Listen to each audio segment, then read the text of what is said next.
the masses have spoken. So in my last video I put the question to you guys, should I leave the tank and fender bare metal like it is now or do it flat black? And the overwhelming vote went to bare metal. So what I did was I pulled off the tank and fender and I wanted to give it like more of a brush finish, so I pulled it off. I was hitting it with a wire wheel. I did the back fender, get some of the rust off of it. Again, I wasn't going to clear coat it, but I decided, you know what, I'm just going to leave it raw. If it rusts a little bit, I don't care. It gives it some character. So I'm going to leave it just like this for now. I've got some graphics coming into it. You'll see that in the next video. Be like a reveal video. I don't want to show it to you just yet. Anyway, so what we're going to do today is we're going to install this S&S high performance cam. It's the 510 cam. It's good for models from 84 to 99. And we also have a set of the S&S Quickee Pushrods. The great thing about these push rods is they're adjustable here, and they're called Quickee, which means you can install them without having to take off the rocker boxes. So you simply loosen up this lock nut, you screw in the shaft, and until you can actually push it in. Now you've just made your shaft that much shorter, so you can install it pretty easily into the bike. Obviously there's 4 of them here. And then I also have some new seals here for my the covers that go over these push rods. It's good to put new seals in. It's an older bike. My bike is a 97, so anytime you take anything apart, it's good to replace it with new ones. So let's roll up our sleeves and get into it.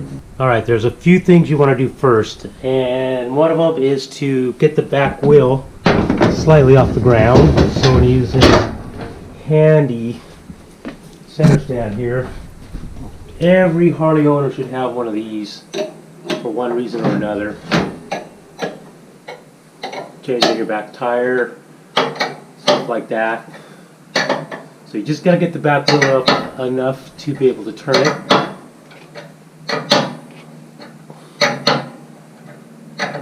Should do it. Then you want to put the bike in its highest gear.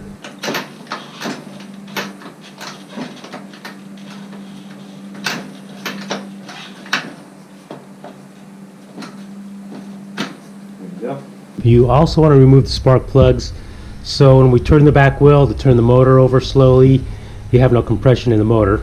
Here you want to use a 13/16 socket.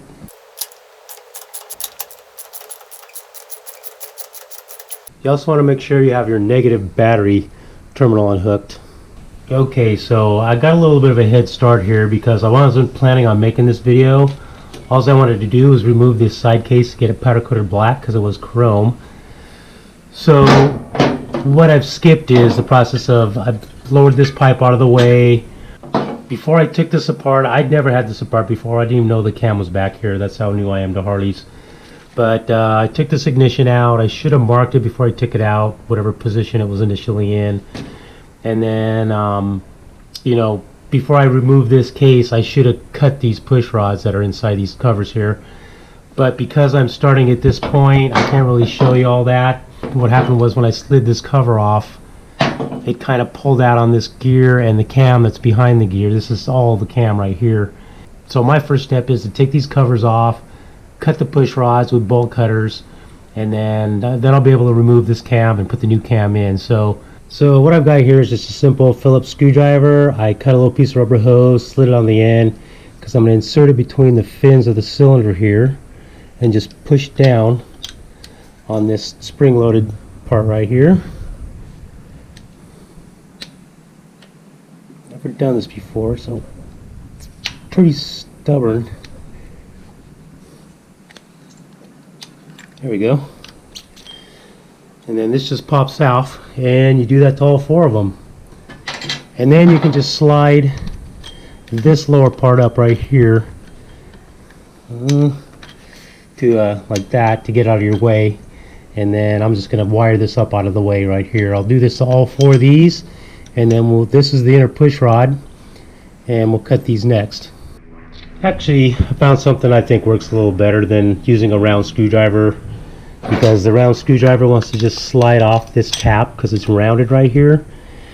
What I'm using here is I have a flathead screwdriver, so it's got a nice flat surface, and I'm putting a flathead screwdriver in this little piece right here, there's an opening that's like a notch there, and I'm using that to actually pull the cover out of here. Once I push it down, it's a little easier to get on it with a flathead screwdriver. Now, I've seen multiple methods for holding these up out of the way. I've seen guys use rubber bands hooked to a paper clip. I've seen guys use like clothesline clips right here, like using to do your laundry. I'm just going to take this piece of wire and wrap it around up here at the top around the frame, because wire, everybody has wire in their garage. Most people, I don't even have rubber bands and paper clips, so real easy method right there to get those up out of your way. Okay, so as you can see, I ran the wire from this cover here, and I'm just rubbing it up here and just wrapping them around this. You know, this part's visible on my bike, so you can just wrap them around any part of your frame. Piece of cake. Okay, so we got all 4 of these covers up out of the way using wire. So all I'm going to do now is I'm going to cut these push rods right here. You can see this one's really loose because my cam's been pulled out of place. This one's loose. This one's loose, and this one's just a little snug. So I think because the cam's been pulled out of place, it's okay to cut these. Now, if you had your bike fully assembled and you want to do this, best thing to do would be to turn the back wheel until the push rod is on the low side of the cam, which means it would have very little tension on it.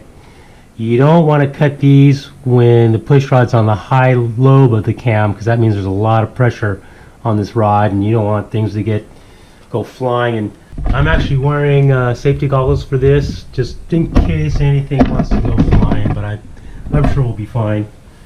Bought a pair of brand new bolt cutters for about 15 bucks over at Harbor Freight. So let's just cut these suckers, see what happens.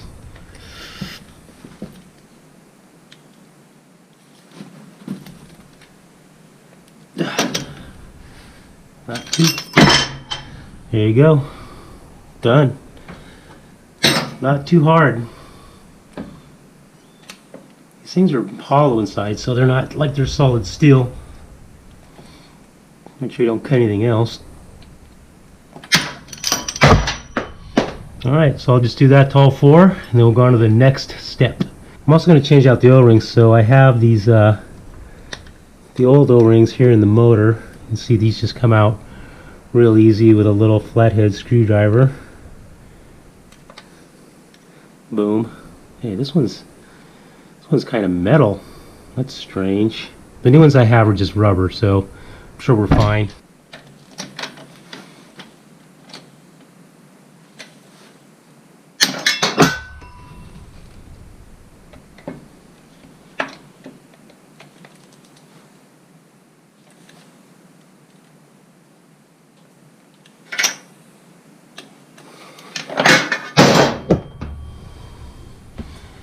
Okay, the old cam just fell out, which is just fine.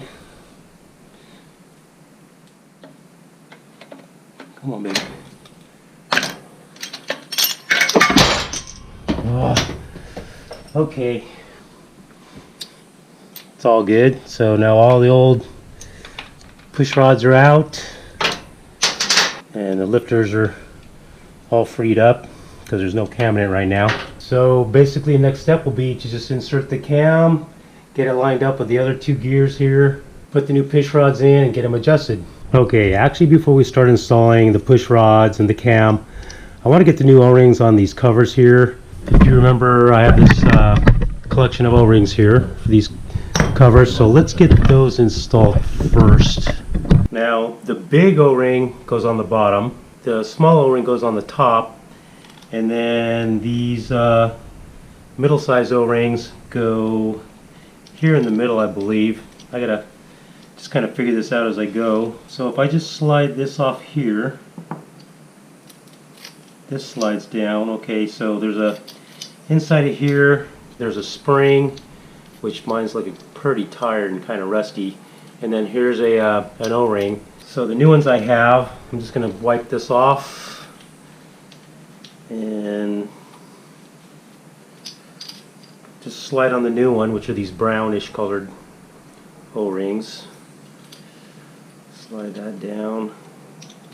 Then just slide on this piece back like that, and then make sure this surface is clean, and then the big O-ring that's kind of a brown color goes on the bottom here, and then the top O-ring up here I'll install into the motor. So I'll just do that to all four. Okay, so if you look in the upper part of the cylinder here, you can see in those holes there's a little black O-ring in there, so I'll just pop those out with a flathead screwdriver.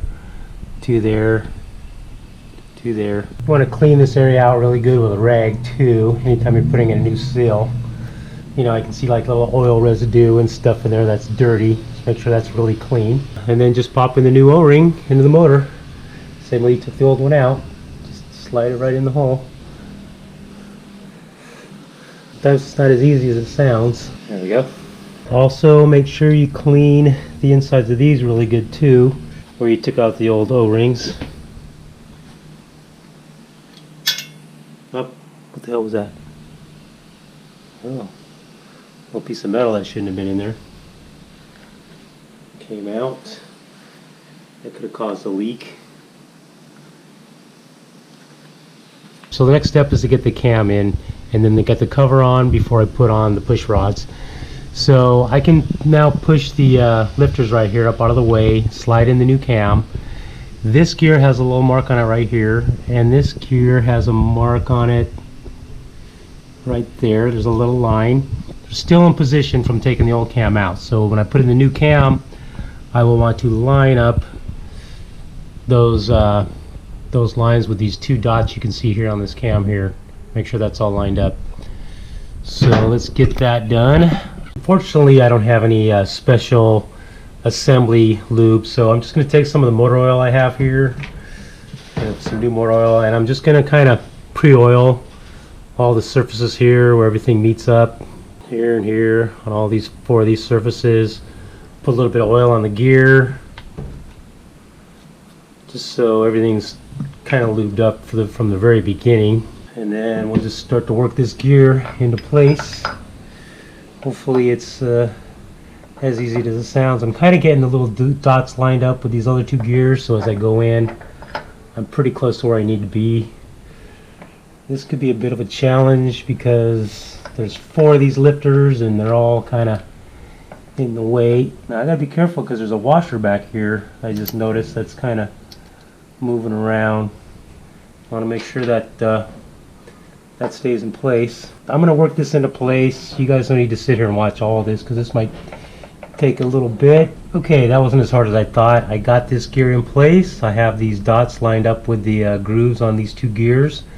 The next thing I want to do is I want to put this cover on because I don't want there to be any pressure on this gear right here, because as soon as I put these push rods in and adjust them, this is going to get pushed down and these two gears will be too close together and you will never get this cover on.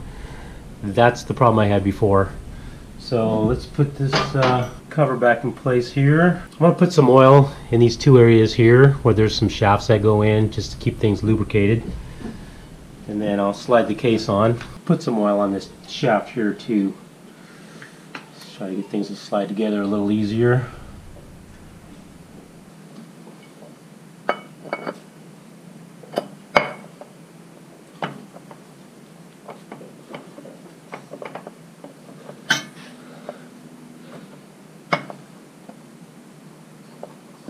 Come on, baby. There we go. Just got to wiggle it around a little bit. Okay, so the bolts for this, there's 3 shorter ones, 2 medium ones, and 1 really long one here. So I took these out quite a while back. You should kind of keep an eye on what bolts go where. So I'll just kind of figure these out as I go. I'm going to slap a little bit of blue Loctite on each one.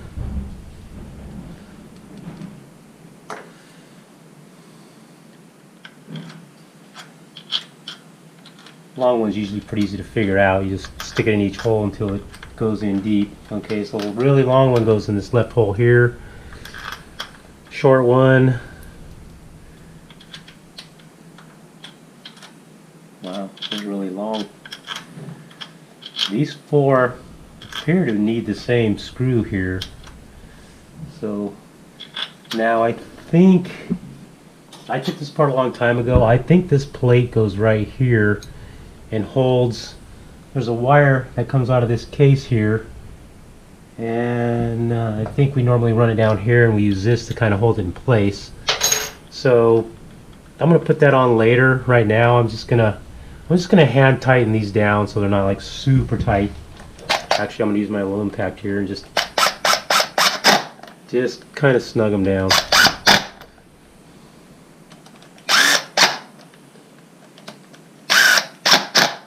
Just to kind of hold the case in place. I'm not even going to tighten these two right now. That can happen later. Alright, so before I put the ignition in, I'm going to go ahead and put the push rods in here, get them adjusted, make sure I get everything dialed in before I get too much of this put together. So what I'm going to do is I'm going to put my fingers in these two holes here, and I want to feel when the lifters are at the lowest point. Obviously the cam is shaped like an egg, so it's got a high point and a low point. You want these to be at the lowest point, so as I turn the back wheel, since the bike's engaged in gear, these will go up and down. When they're both at their lowest position, I will install the push rod. Let me kind of turn the back wheel here, and I'll feel these go up and down. Okay, so now this finger here is starting to go up. Going up. Now it's going back down. So now they're both not moving, so now, yeah, okay, now the one in the back's going down some. So I take it they're both down in their lowest position. They're not moving, they're just kind of sitting in their low position. And you can do the back first or the front first, doesn't really matter. So what I'll do here now is I'll install the cover back on the push rod. I'll install it in the top. It's already got its rubber O-rings in there. And then you can see here, this goes to the back. And then I just let it drop down. And then I thread it out, screw it outward until it gets snug, finger snug. I'm just threading the shaft out until it gets snug, finger snug. Okay, so it's not quite hand snug just yet. Okay, so right now it's just the hand snug. See that right there? There's no play up and down. I can still turn it, so it's just barely finger tight. Alright, so what I'm going to do now is I'm going to mark the push rod here with a silver pen. Let's put a silver mark on it there. If you can see that, there you go.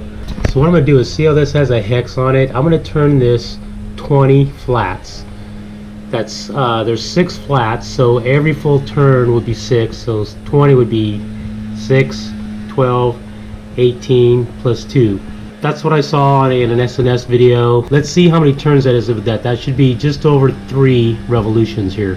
What I'm using is I have a 1/4 inch wrench and a 7/16 wrench. 1/4 inch obviously goes on the small shaft. 7/16 up here. Alright, so we're going to go 1, 2, 3, 4, 5, 17, 18, 19, 20. Now you'll feel the push rod get really tight. Now what you want to do is you want to let this thing sit for 5 minutes to 20 minutes until you can hand turn this. So what it's doing is it's pushing down on the lifter and it's getting settled, and you got to give it time until you can spin this thing freely by hand before you go to the next one. Okay, now so it's been 30 minutes and you can see I can now spin this with my fingers. It's a little bit tight. It's not super free, but I can turn it with my fingers where before I couldn't. It's been 30 minutes. I've heard these can bleed down as fast as 5 minutes to 30 minutes. So I waited 30 minutes and came out and checked it again, and I can turn it. So right now I'm going to just take another wrench and I'm going to lock down this lock nut with the 7/16. I only have one 7/16, so I'm also using a 11 millimeter. It's the metric equivalent. And just kind of snug that down. Don't have to over torque it. So now I'm going to go on to this next one here. I want to put my finger in here, just double check, make sure it's at its lowest point. So I'm spinning the back wheel. Okay, now it's starting to come up. So I turn it back. That's just at its low point right there. So I am going to insert my next push rod. I already have the cover on it, so I just put this in at the top first. Let the bottom drop into place. It's called taking out the lash. Any free play in these push rods is called lash. Lash is this lash right here. You see that up and down? See the lock nut? There's a lock nut right there. So I'm going to hold that with my back finger as I open this up, and I'm lengthening the push rod till the lash is gone. I know I'm blocking this with my hands, but I think you know what I'm doing here. I'm just turning this lower shaft right here. It's like this one here. You want to make sure these things are settled where they belong. See that? So it's got a little bit of wiggle in it. There's really no lash in it. So I just know I turn this one 20 flats, so I'm going to turn this one 20 flats. I'm not going to mark it. It's about 3 1/3 revolutions since there's 6 flats per turn. So let me get my little lock nut out of the way. I'll turn this one. Let me wire up this cover out of the way again. And then I'm going to do another 20 flats on this one here. Got my little 1/4 inch wrench on the bottom. 1, 2, 19, 20. Okay, now I'm going to let that sit about another 30 minutes and make sure this loosens up. You can see right now, very tight. Can't even move it. This one I can move. And lock this down. We'll get these settled before we go to the front cylinder. Okay, now, so I've got the front 2 push rods in place. I've got this one adjusted. You can see I can turn it with my fingers. I just adjusted this one, so it's locked up right now. I'll give it about a half an hour to loosen up. In the meantime, I'm going to go ahead and drop down these covers into place, put the top portion in, and get these ones all buttoned up. So let's just do that right now.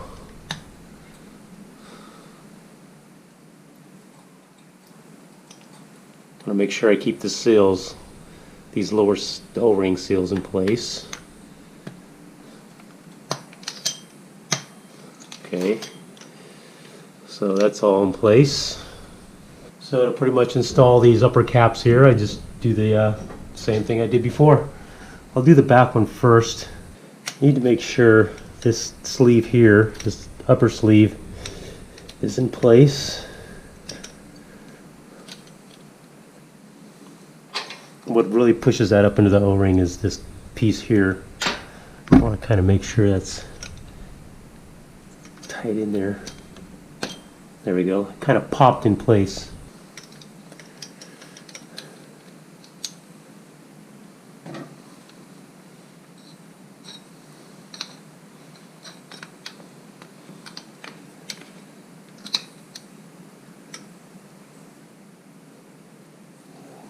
You want to be careful not to put this file too far into the fins of the motor.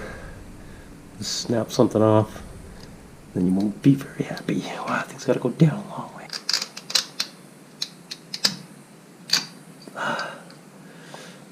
Okay.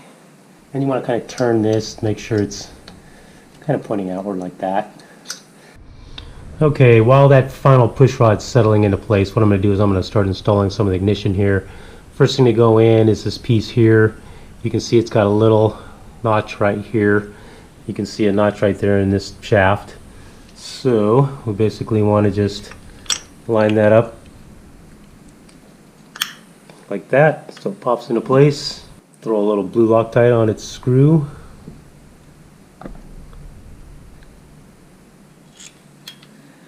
And then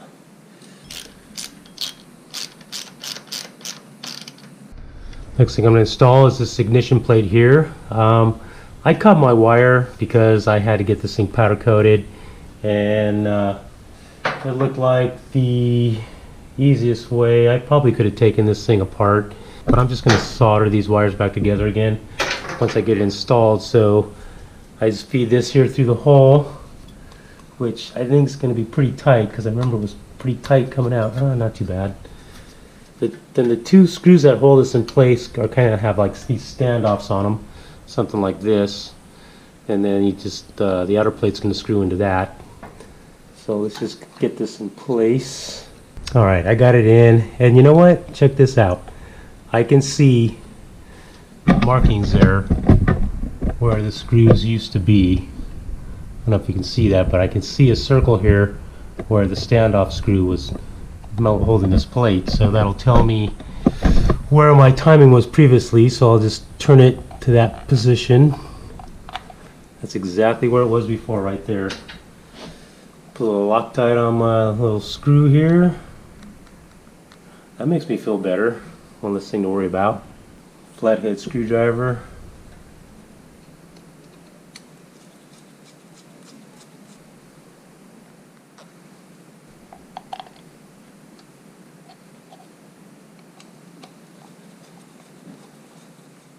Yeah, a lot of times when you take something apart like this, you can usually get it back where it was before by just looking at markings from the screws.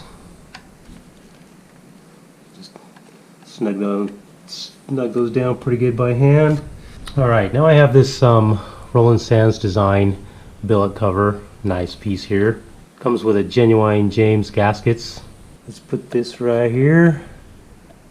Get it in there. Line up the holes. Little Loctite on the screws as usual.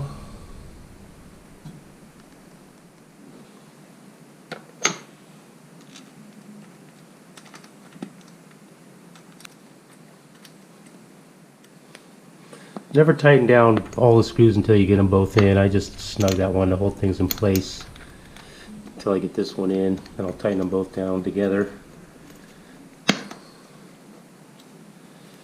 Alright. So nice to get this cover back on. This bike's had this cover off for weeks. I'm tired of looking at it and worrying about it, wondering how I was going to get past this stage in the bike build. So just snug this down. It doesn't need to be super tight.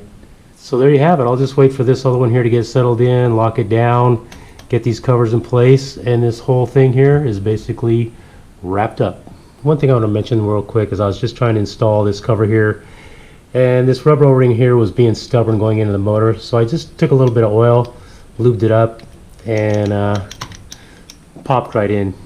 Alright guys, that is a wrap for this episode. Remember, everything I've installed on this bike you can find at tucker.com, and all the parts are listed in the description of every video. For the next and final episode, the plan is to have the bike completely done, ready to ride, take it for a ride, show you the additional graphics I'm doing to the tank and fender. That's the plan. You never know. With a conversion this radical, there's so many things that can go wrong, but hopefully everything goes okay when I go to start this thing up next week. Also in the next episode, I'm going to announce the Patreon winners for the speed and strength gear. There's still time to get in before the last video. I'm giving away 3 full sets of head to toe gear based on your donation of $1, $3, or $5 per video. The more you donate per video, the more premium your package of gear. So go check out the Patreon at patreon.com/motopilot. All the information's in there. And I hope this video helped some of you guys out or entertained you. And that's it. We'll see you guys in the next episode.